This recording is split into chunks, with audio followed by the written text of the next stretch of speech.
So in the previous video about metadimensional, I said in a nutshell that the only time there is experiential time. And I hope I convince you on that. Now, you might think, okay, well, what does that mean? That's just like, yeah, sure, whatever. Okay, now think about this. If there is a period in history where you are, or when someone is claiming that events happened without anyone perceiving them, that did not happen. Like, if you're thinking about millions of years of emergence of the universe, before the emergence of the first sentient being, that didn't happen. It never happened. There wasn't a time when that could have happened. Of course, you can say there was a sentient being all the time that was observing all of that. But it's kind of funny because that thing that's observing it would have to be something like God, and you're basically saying that you're going to defend the position of science by invoking God. Kind of weird, like the position of science about emergence of the universe and all that. You're going to say the reason that happened is because God did it. Kind of weird. Your position is weird. Maybe it's true, but it's still a weird position, especially being that most scientists are promoting a kind of atheism, or used to, at least, like Richard Dawkins and all those guys. But also during the time when there are experiential agents perceiving history, ancient history, it doesn't work the same way as you expect it to work if you know about evolution. So according to evolution, everything began in this like non-experiential era where there was nothing alive or nothing living enough to be sentient, and only then sentience emerged. But that's obviously not right. That piece of history did not exist because all time is experiential time. So how did that universe come about to the point where there was the first sentient agent?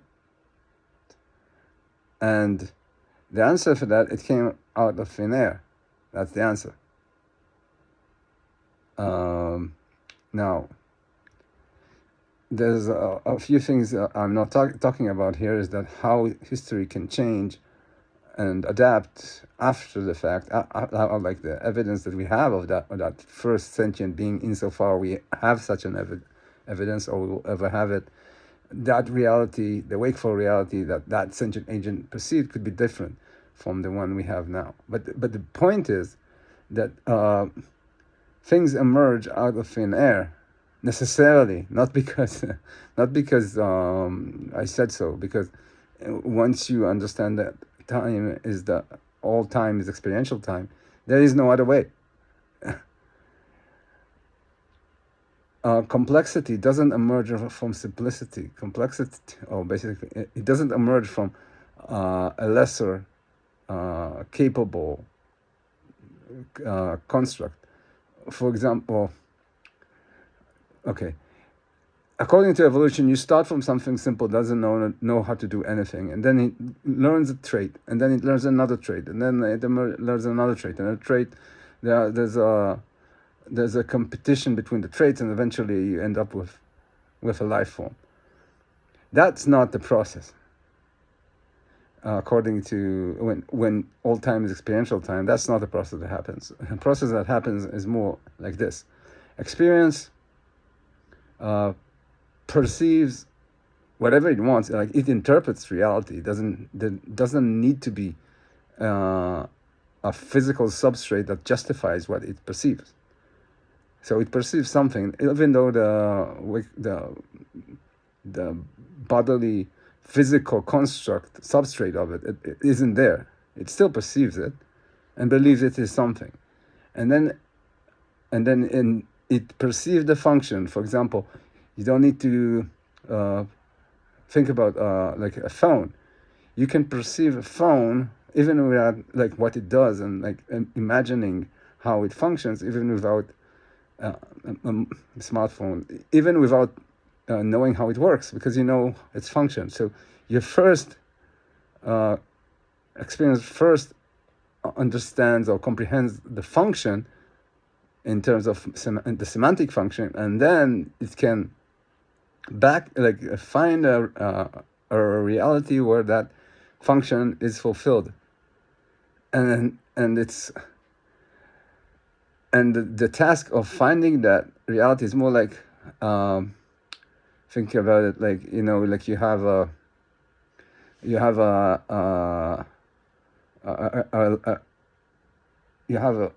key, and you turn it, and then you get a click, and then you found that the key matches. So the key is what the semantic content that experience perceives, and it looks for a reality where that semantic content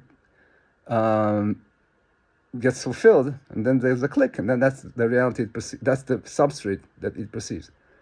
It's a completely opposite process. And that's not because I said so. I mean, you can reject the idea that there's all times experiential time. I think you just say that. If you think about it, you'll realize that you never meant that. But so the process of evolution in general, it's not that there's no evolution by natural selection. There is. But it's not the thing that is bringing it. It's not doing the heavy lifting of evolution. Heavy lifting of evolution happens spontaneously out of thin air, and the most complex stuff emerges from nothing. Natural selection does what natural selection does in the context of an existing reality with most of the big decisions already made by sentient agents. But the place where natural selection works is not everywhere. Therefore, it is only works in the intersection of the perception of everyone into something that I call the wakeful union, about which I'm going to make another video right now.